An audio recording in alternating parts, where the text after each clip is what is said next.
Though the title of debut implied that it was Björk's first ever solo project, she had actually been a professional vocalist since she was a child. When she was in elementary school in Reykjavik, she studied classical piano and eventually, her teacher submitted a tape of her singing Tina Charles' The First Love to Iceland's Radio 1. After I Love to Love was aired, a record label called Falkkin offered Björk a contract. At the age of 11, her eponymous first album was released. The record contained covers of several pop songs, including the Beatles' Fool on the Hill, and boasted artwork from her mother and guitar work from her stepfather. Björk became a hit within Iceland and was not released in any other country. Björk's musical tastes were changed by the punk revolution of the late 70s. In 1979, she formed a post-punk group called Exodus, and in the following year she sang in Jam 80. In 1981, Björk and Exodus bassist Jakob Magnusson formed Tappi Tikarrass, which released an EP Bitid Fast I Vitid on Spor later that year. It was followed by the full-length Miranda in 1983. Following Tappi Tikarrass, she formed the goth-tinged post-punk group KUKL with Einar Orn Benediktsson. KUKL released 2 albums, The Eye in 1984 and Holidays in Europe in 1986, on Crass Records before the band metamorphosed into the Sugarcubes in the summer of 1986. The Sugarcubes became one of the rare Icelandic bands to break out of their native country when their debut album Life's Too Good became a British and American hit in 1988. For the next 4 years, the group maintained a successful cult following in the UK and the US while they were stars within Iceland.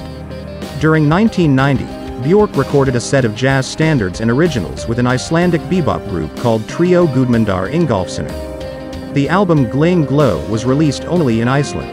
By 1992, tensions between Björk and Einar had grown substantially, which resulted in the band splitting apart. Following the breakup of the group, Björk moved to London, where she began pursuing a dance-oriented solo career. The previous year she had sung on 808 States Oops, which sparked her interest in club and house music. Björk struck up a working relationship with Nelly Hooper, a producer who had formerly worked with Soul II Soul and Massive Attack. The first result of their partnership was Human Behavior, which was released in June of 1993. Human Behavior became a top 40 hit in the UK, setting the stage for the surprising number 3 debut of the full-length album debut. Throughout 1993, Björk had hit UK singles including Venus is a Boy, Big Time Sensuality, and the non-LP Play Dead, a collaboration with David Arnold taken from the film Young Americans. As well as modern rock radio hits in the US, and in both countries she earned rave reviews. At the end of the year, NME magazine named Debut the Album of the Year, while she won International Female Solo Artist and Newcomer at the Brit Awards. Debut went gold in the US and platinum in the UK.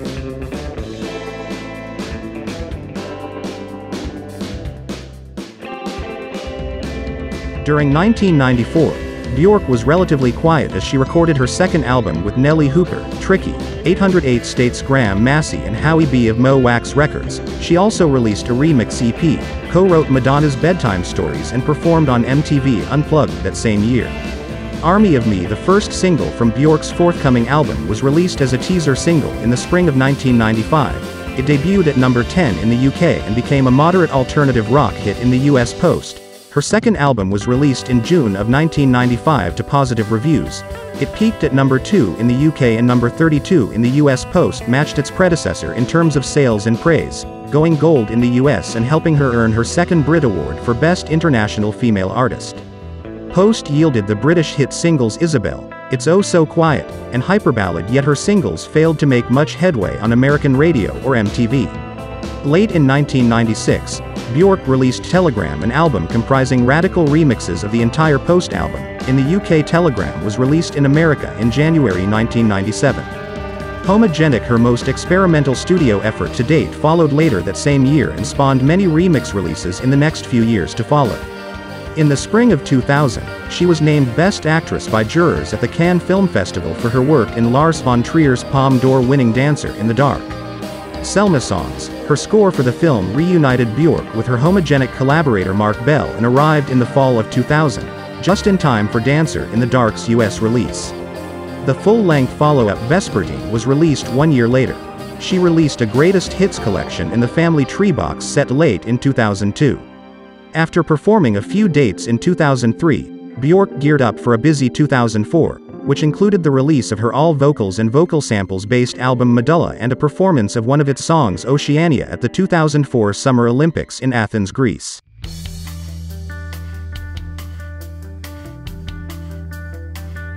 The soundtrack to Drawing Restraint 9, a film by multimedia artist Matthew Barney, arrived in 2005 and also featured contributions from Will Oldham.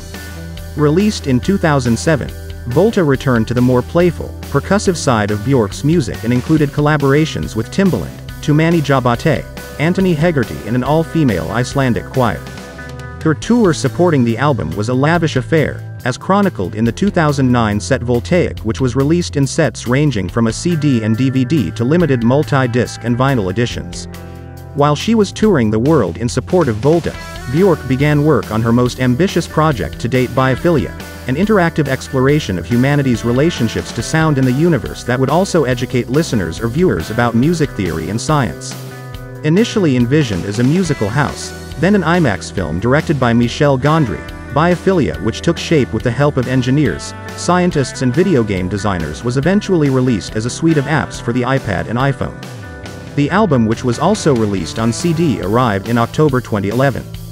Bastards, a collection of Biophilia remixes, was released in Europe in late 2012 and in the US in early 2013. Around that time, Björk launched a Kickstarter campaign to fund translating the Biophilia app for Android and Windows 8 platforms. Though the campaign was cancelled after 10 days, the app was translated to Android in July 2013. That month she also appeared in When Björk Met Attenborough, a BBC Channel 4 documentary with Sir David Attenborough and scientist Oliver Sacks that related biophilia to humanity's relationship with music. That year Vulnicura Live, which featured Björk's favorite performances of the album's songs as well as some chosen from her other albums, was given a limited release wider distribution, followed in 2016. The following year Björk once again teamed up with Aka for a follow-up to Vulnicura. The lighter but still complex Utopia, which featured Icelandic and Venezuelan birdsong, an all-female flute section and lyrics inspired by science fiction and folklore, arrived in November 2017. Charting globally, the album reached number 25 on the UK Albums Chart and number 75 on the Billboard 200 in the US. Utopia was nominated for Best Alternative Music Album at the 61st Annual Grammy Awards, becoming her 8th consecutive nomination in that category and her 15th nomination overall. The album spawned several singles, and EP's 2017's Blissing Me EP featured a collaboration with Serpent with Feet. 2018's Arisen My Senses EP included remixes by Lanark Artifacts, Jaylan and Kelly Lee Owens, and the following year's Country Creatures EP collected remixes of Creatures features by Fever Ray and The Knife, along with Björk's remix of the Fever Ray song This Country. Following the initial run of dates in support of the album, in 2019 Björk launched the Cornucopia Tour, an ambitious live experience that combined imagery and projections by director Tobias Gremler and the choir that performed on the album with other musical and visual artists. That year Björk also shared the stage with Aka performing Afterwards, a song that appeared on Aka's 2020 album Kick 1. She then appeared in Robert Eggers' 2022 film The Northman, marking her first film appearance since Drawing Restraint 9. That September saw the release of her 10th album Thesaura. Named for a Latin word meaning digging and informed by the 2018 death of her mother, the album combined clarinets, flutes and strings with choral vocals as well as performances by Serpent with Feet and Emily Nicholas.